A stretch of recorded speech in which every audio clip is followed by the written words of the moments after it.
When it comes to luxury-oriented hybrid electric vehicles, Lexus is a well-established player. There are plenty of luxury buyers out there who yearn to drive a Lexus hybrid for its outstanding combination of power, efficiency, technology, and of course, build quality. Now, as the industry continues to move toward fully battery electric vehicles, Lexus, just like parent company Toyota, is playing a little bit of catch-up, which is why I'm standing by the brand's first ever fully dedicated battery electric vehicle, this right here, the RZ450E. It's built on the same architecture that also underpins the Toyota bZ4X, which means we have standard dual electric motors with all-wheel drive, up to 308 horsepower and up to 220 miles of range. Now, I already had a chance to drive this vehicle out in California briefly on the first drive about 3 months ago. However, this week, as you can see, Lexus has sent me the fully loaded RZ450E Luxury to test out for a full week. We're gonna put it through our usual battery of tests. We're gonna range test it. We're gonna 0 to 60 test it.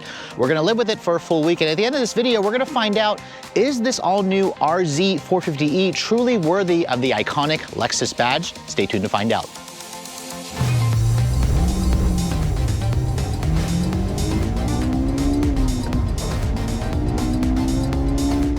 Now, before we start talking about the exterior styling of the RZ450E, I thought I'd pop the hood and show you guys what's underneath there, because with a lot of electric vehicles, the million-dollar question is, does the vehicle have a frunk? Just like the bZ4X, as you can see, the RZ sadly does not have a frunk. Now, underneath this unique hood compared to its Toyota counterpart, you're gonna find a lot of electric motor componentry. You're gonna find the electric traction motor, you're gonna find the usual orange cables, the fluid stuff, and of course, not very great packaging because, as you guys know, most competing vehicles offer a small frunk. But unlike the Toyota, the Lexus RZ comes with dual electric motors as standard. That's kind of similar to what Subaru does with their version, the Solterra. However, in the Lexus, Lexus basically ramps up the power significantly. The front motor is the same 201 horsepower unit that's in the front-wheel drive bZ4X. It's paired up with a 107 horsepower unit in the back end that gives this vehicle all-wheel drive. You have a total of 308 horsepower combined and up to 320 pound-feet of torque. That's almost an extra 100 horsepower versus the all-wheel drive bZ4X, and Lexus claims it's good for 0 to 60 in around 5 seconds. We'll test it out in our actual testing. In the real world, it all goes out through a 1-speed reduction gear transmission, and this vehicle uses a 71.4 kilowatt-hour lithium-ion battery that's manufactured by Panasonic. This vehicle is built in Japan, so sadly no federal tax credit unless you lease the vehicle. And it also isn't rated to tow. Lexus doesn't claim any kind of towing figures for this vehicle, but as this vehicle sits, it weighs in at just over 4,600 pounds, so it is around 200 pounds heavier versus an all-wheel drive bZ4X. But once you close the hood, which as you guys saw is supported by a prop rod, I really think Lexus should have gone with hood struts. You can take a look at the exterior styling of this vehicle, which if you guys are familiar with the Lexus brand, you're gonna instantly recognize that this vehicle as a Lexus, but it does have some new styling elements here, kind of going in a new direction for Lexus. You can see, unlike gas-powered Lexus, which have the spindle grille, which is open, this is now called the spindle body grille because it's an EV. It doesn't have any need for openings, which is better for aerodynamics. And you can see this is also the first Lexus vehicle to get an illuminated front Lexus logo. You can see the camera is right above it along with the parking sensors. The spindle body grille has an interesting design where there's like these little textures here to kind of give it the look of the regular spindle grille. You can also get this grille in black with a two-tone black hood going over to the roof of the vehicle if you guys prefer. My tester, thankfully, doesn't have that two-tone look. When you don't have the two-tone look, this area here is black underneath the headlights. It switches to body colored when you have the two-tone look, which is what I showed you guys in my first video. You can see the headlights, full LEDs with an LED daytime running light and turn signal. The triple beam headlights that are optional on other Lexus vehicles is not available on the RZ. Lexus just said that they're simplifying it for the first year, but they probably will offer that at a later date. You can see there are some vents there that tried to look like functional vents, but they're fake. Those are actual real vents down here, and I believe Lexus says the coefficient of drag for this vehicle is around 0.29, so it's a relatively slippery vehicle by modern SUV car standards. Now, moving around the side profile of the vehicle, you can see the size of the RZ is interesting. It splits the difference between something like the NX and the RX at 189.5 inches long. This is around 5 inches longer than the bZ4X It's around 6 inches longer than a Lexus NX, but it's around 3 inches shorter than the current Lexus RX. Its wheelbase is 112.2 inches long, so that's around 6 inches longer than the NX. This vehicle is also about an inch wider than the NX and the BZ4X. So it's an interesting tweener car, the RZ. It's not quite an RX, but it's definitely a nice size, mid-size style SUV. Now you can see my Tester is a luxury trim, which is the higher trim. It includes the standard 20-inch wheels, although this is an optional gray finished premium alloy wheel that you can get as an option. There's a black two-tone machine look as standard. You can see it has a 235 by 50 R20-inch tires. You have adaptive dampers, but not an air suspension. You can see these wheels lower the range from 220 to 196 miles, which, by the way, here is the charge port door for the RZ. It looks like an afterthought, and that's kind of the main issue that I have with the RZ is I don't understand why there's this separate piece here that just makes this charge port door stick out like a sore thumb. And then when you push it, you can see the entire panel essentially just moves. That's just not a great sign for a luxury-oriented vehicle. And the fact that it's a manual opening charge door is not great either, considering some brands offer a power opening and closing charge port door. Now you can see it's got the J1772 charger with the CCS combo. This will eventually start going away because the US is apparently going to be adopting the Tesla style plug for all their electric vehicles moving forward. So it's kind of, again, showing the fact that electric vehicles are still very much in their infancy. But like I said, 196 miles of range. It has a 6.6 kilowatt onboard charger, which means on a level 2, this will charge from 0 to 100% in around 10 to 11 hours, which is very slow. It's about half the speed of some of the competing vehicles, and it'll accept a maximum of 150 kilowatts on a DC fast charger.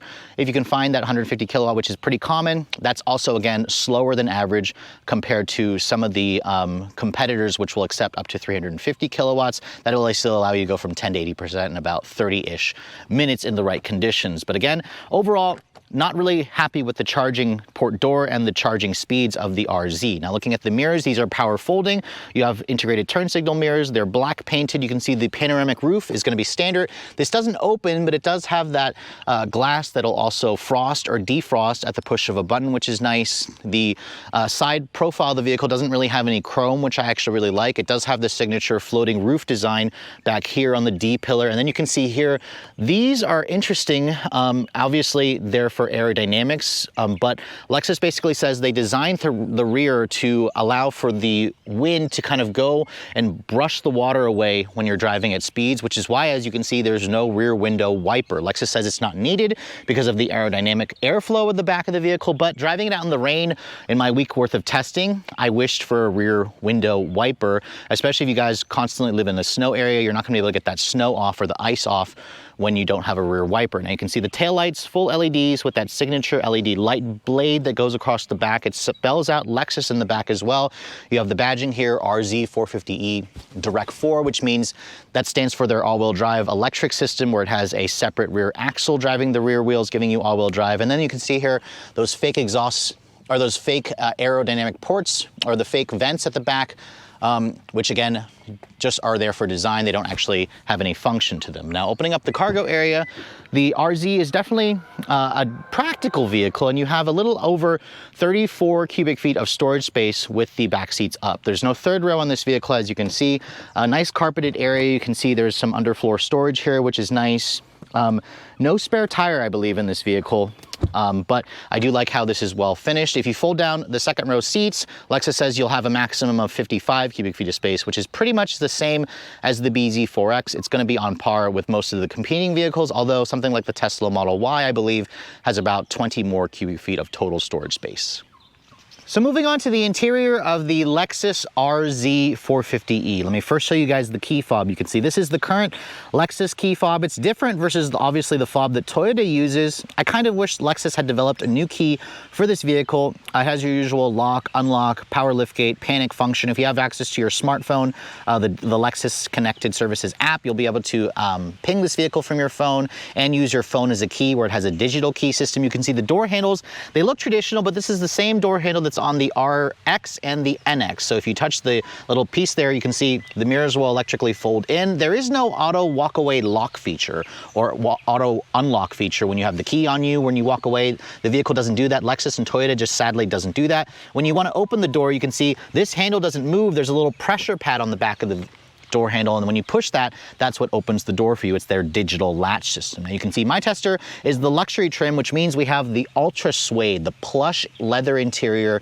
This is the interior known as Thunderstorm and Macadamia, and as I stand here getting rained on, it's kind of appropriate given the name of the interior. It reminds me of the rainy cloudy overcast day that I'm basically standing in. You can see it's kind of like a bluish interior with contrasting stitching. All the ultra suede is basically covering the seats, including the headrest. There's a couple of places where there is the semi-aniline leather.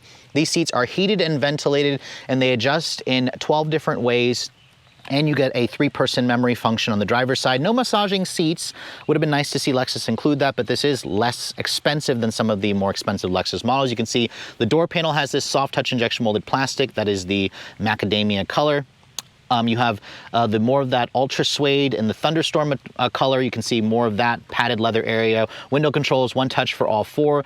They feel really high quality, nice quality switchgear, and it also is illuminated, unlike what you get in the BZ4X. Down here it is hard touch plastic, and you also have a little bit of storage over here.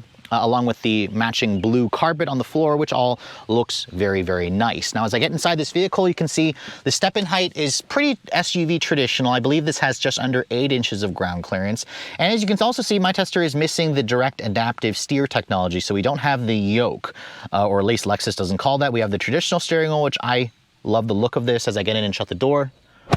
The door has a nice solid sounding thunk, and this vehicle does not offer any kind of soft closed doors. Now, starting the car up, you can see start stop button here is right high on the dash, and it doesn't get blocked by the steering wheel, which is nice. As I push the button, you can see the steering wheel is power tilt telescoping. You have I believe that's a 7-inch digital cluster here with a 14-inch touchscreen over here. This is their Lexus connected services, or the Lexus Inform system here, where it's their latest system, the new one that of course they first introduced on the NX, which is nice. You have a small 7-inch display over here, which I don't love. Lexus has an all digital display that they just introduced on the TX and on the GX, but it's sadly not here in this vehicle. And then you can see this also has a heads-up display. You have rain-sensing windshield wipers, automatic windshield wipers, and then the luxury trim includes the 13-speaker Mark Levinson premium sound. If you're an audiophile, I highly recommend checking that option for it. Now, all the RZs come with the Lexus Safety System 3.0. It has a driver recognition system that'll tell if you're drowsy or not paying attention. The steering wheel itself is power tilt telescoping, like I said, and you have the usual touch-sensitive buttons here with the ability to kind of change what these buttons do based on pushing this button over here. It'll change the actual type of button here, where this is a touch sensitive control. Paddles on the wheel that control the regen braking. There's 4 different levels of regen. It doesn't quite give you true one-pedal drive, but it does give you the ability to kind of slow the vehicle down by just lifting off the throttle, which is nice. The wheel itself has a good amount of range and adjustability, and then your 3-person memory buttons are over here. The horn sounds good. It doesn't sound puny. It sounds pretty nondescript, but appropriate given the size of this vehicle. And then you can see materials. You have a soft touch injection molded plastic here. It's also soft touch over this area, although I'm surprised this isn't like leather stitched or leather stitched on the upper portion. So there are some areas where I think Lexus could have done better. It is nice and softly padded around here where you're going to rest your knee there, which is a nice touch. Now you have dual zone climate control, which is great.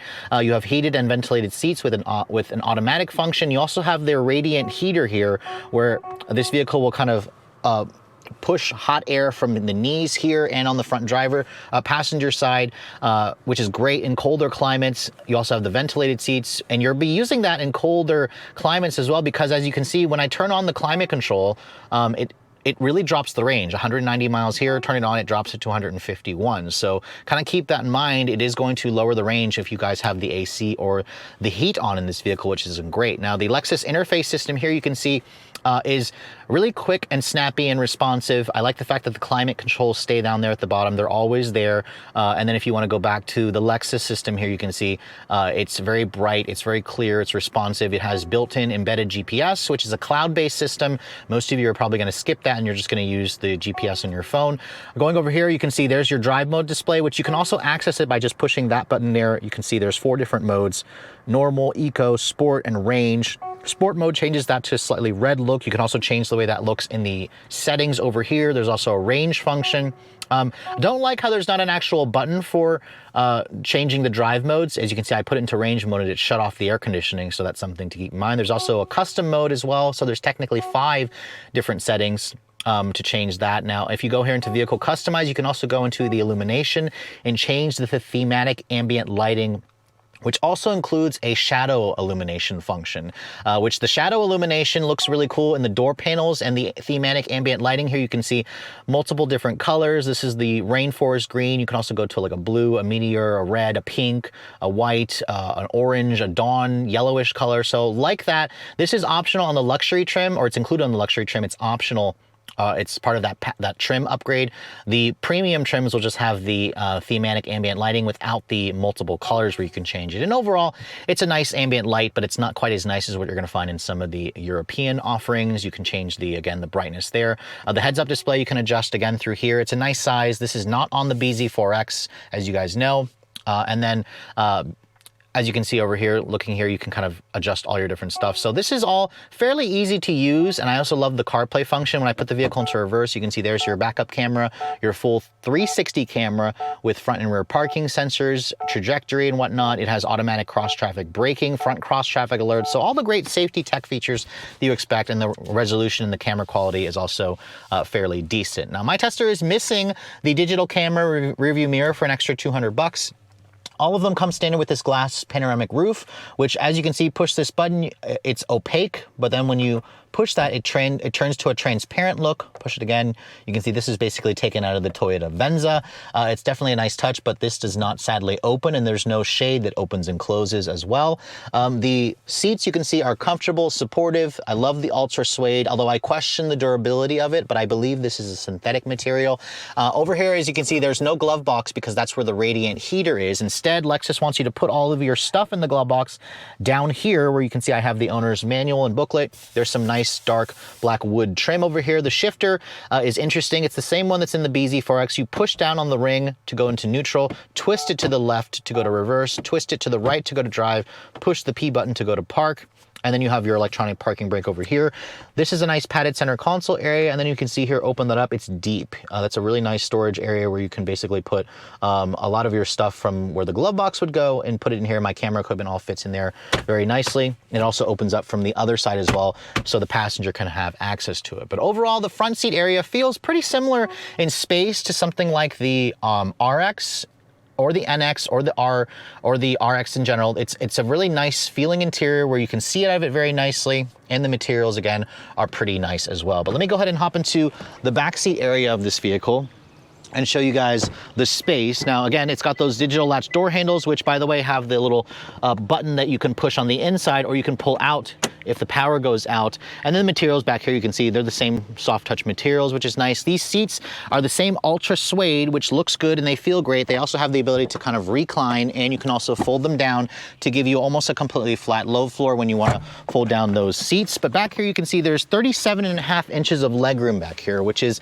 about an inch more than versus what you're going to get in the Toyota BZ4X and the Lexus NX. This also has technically more space back here versus the RX, which is kind of interesting. It's all because of the packaging and the platform. You can see almost a completely flat floor back here.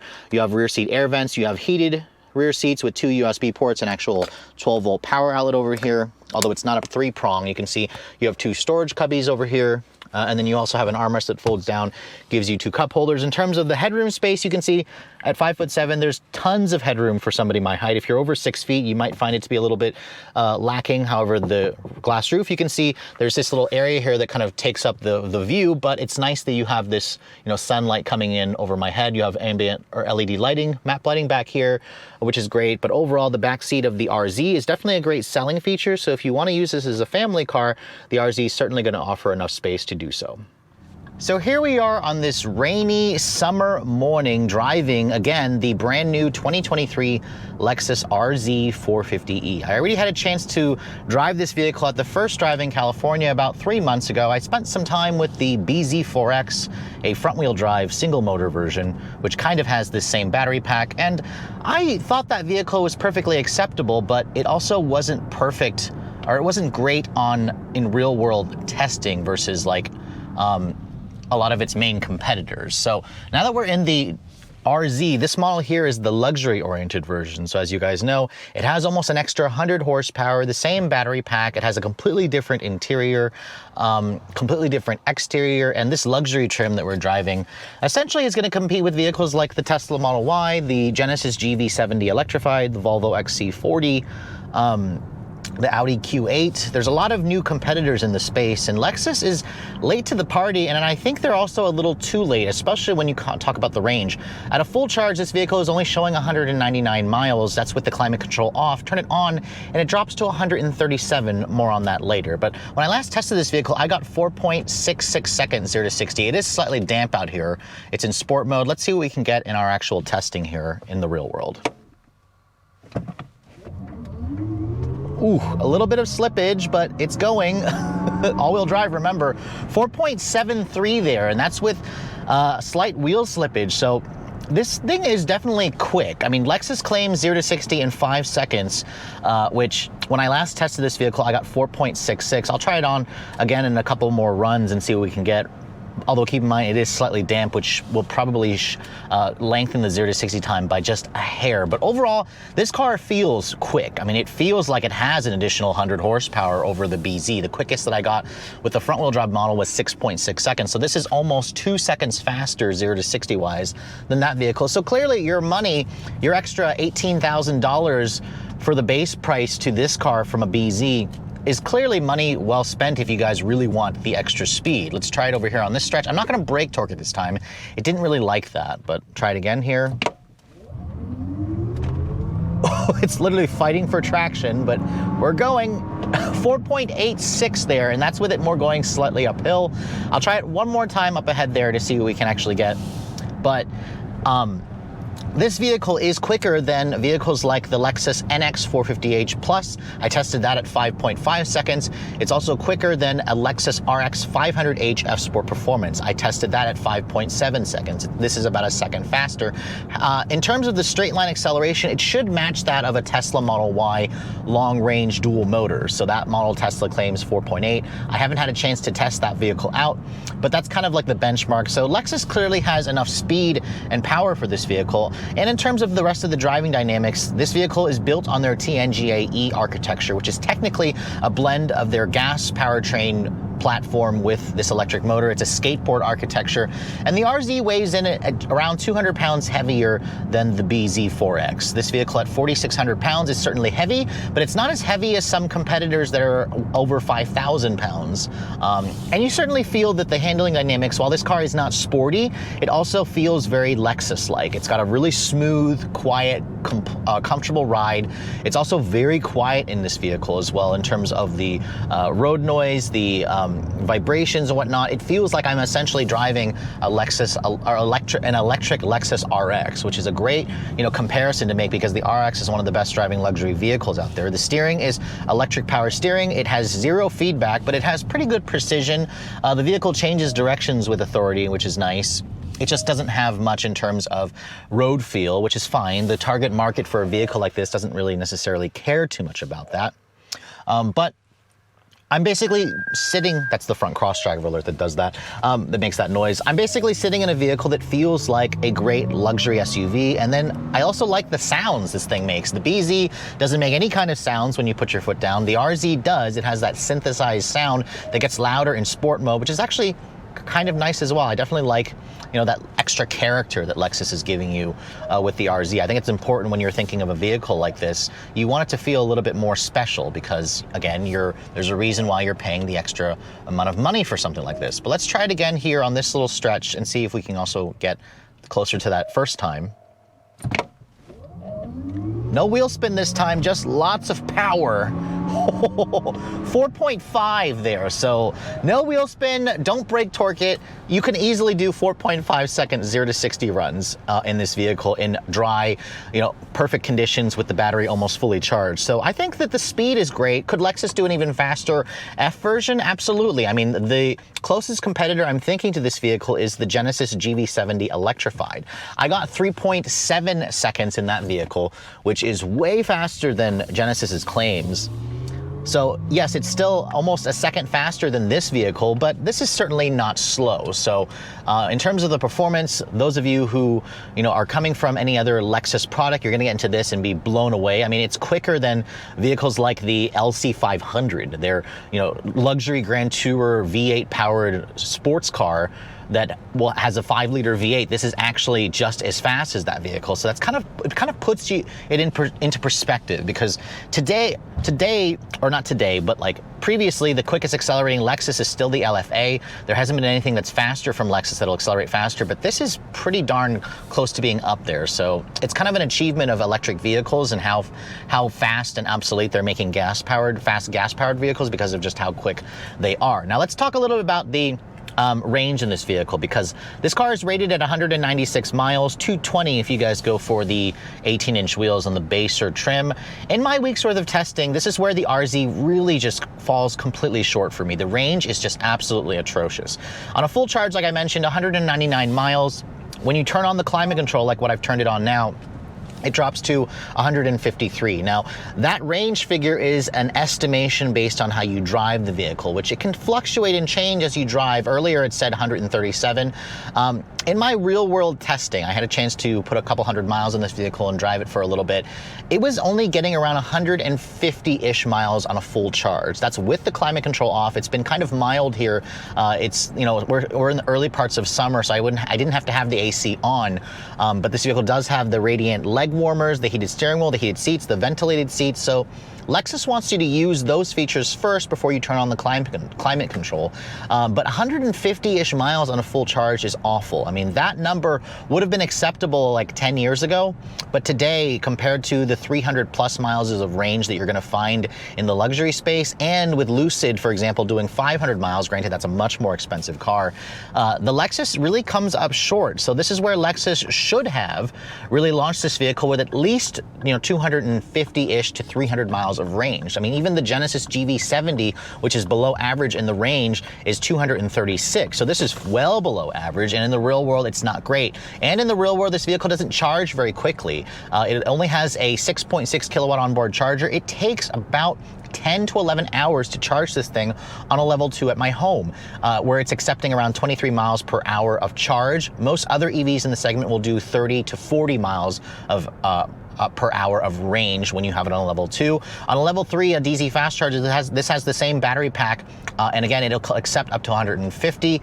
That'll vary, of course, because Lexus is very conservative with the charging speeds of this vehicle, because they are wanting to ensure longevity in the long run, which is fine. That's what Lexus and Toyota are known for. But I think in the EV space, it's really going to disappoint a lot of you, especially when you look at something like the Tesla Model Y, which is $10,000 cheaper than this vehicle, and it also does up to 330 miles of range. Now, does it do that in the real world? I don't know. I haven't had a chance to test one out yet in real world driving, but just know that this vehicle's range is about 100 miles short in the real world of what I think most people are going to expect, especially when you're paying this kind of premium. Now, in terms of the rest of the car, the interior is fantastic. The seats are comfortable. The driver assistance tech really works well. You can see out of the vehicle nicely. It's quiet. It feels like a well-made Japanese luxury car. So it excels as a Lexus, but it fails as an electric vehicle in terms of range and in terms of charging speeds. And I'm a little more harsher on this vehicle versus the BZ, because the BZ is cheaper by around $18,000 on the low end, about $10,000 on the high end.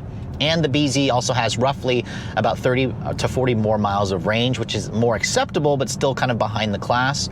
And the fact that this vehicle also doesn't qualify for the tax credit. However, Lexus has priced it lower than its main rivals, like the Genesis GV70 electrified. However, when you start to again look at the Tesla, this is where the Lexus really starts to fall completely short. But overall, it's definitely still a decent first effort from Lexus. It's just going to put a lot of brakes or pause on people when you're looking for an electric vehicle, especially when you can also go into the Lexus showroom and essentially buy an NX 450h Plus, a plug-in hybrid that does literally triple the range of this in gas and electric hybrid mode, and it's roughly about the same money.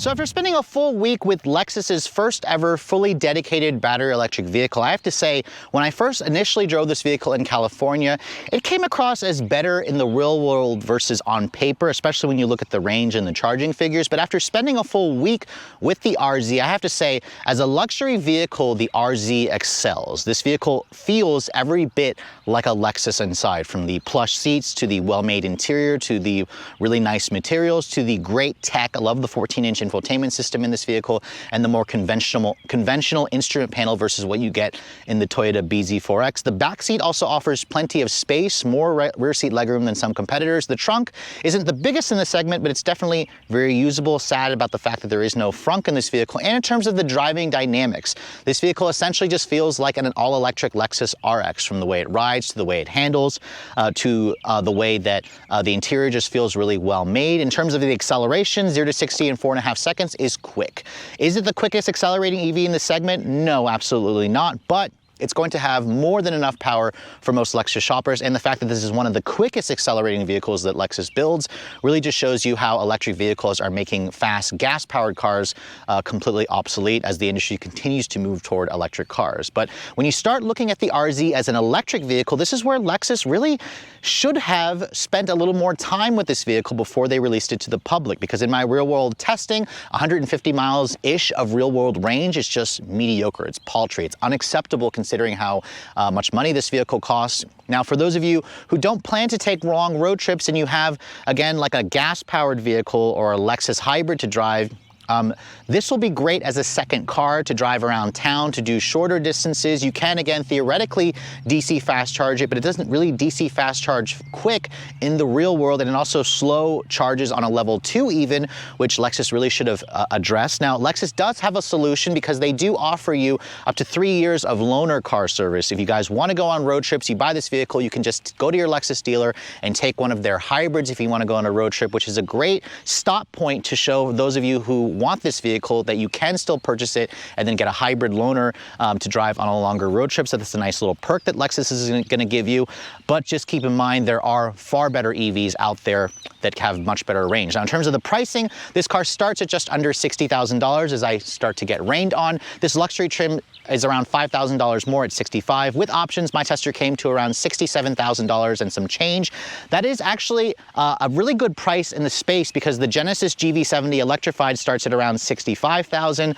And then if you guys want something like the Tesla, that's going to start at around $50,000. And all this is about $10,000 more than a fully loaded BZ4X at the lower end. So kind of keep that in mind. This car, like I said earlier, does not qualify for the federal tax credit because it is built in Japan. So as a first effort, it's a great luxury car, but not a great EV. But Lexus does have some perks, of course, to kind of show you that the company is going to work on improving their EV technology. And they also have that little stopgap for those of you who want to take road trips, where you can go to a Lexus dealer and take a loaner of your choice to go on those longer trips. So with all that said, hope you guys have enjoyed my full overview on the brand new 2023 Lexus RZ 450e. If you're also looking to see the latest cars I'm testing, be sure to follow me on Instagram at Redline_reviews, like us on Facebook, and as always, guys, please keep subscribing to the Redline Reviews YouTube channel for all the latest reviews. Thank you so much for watching. I'll catch you all in the next video.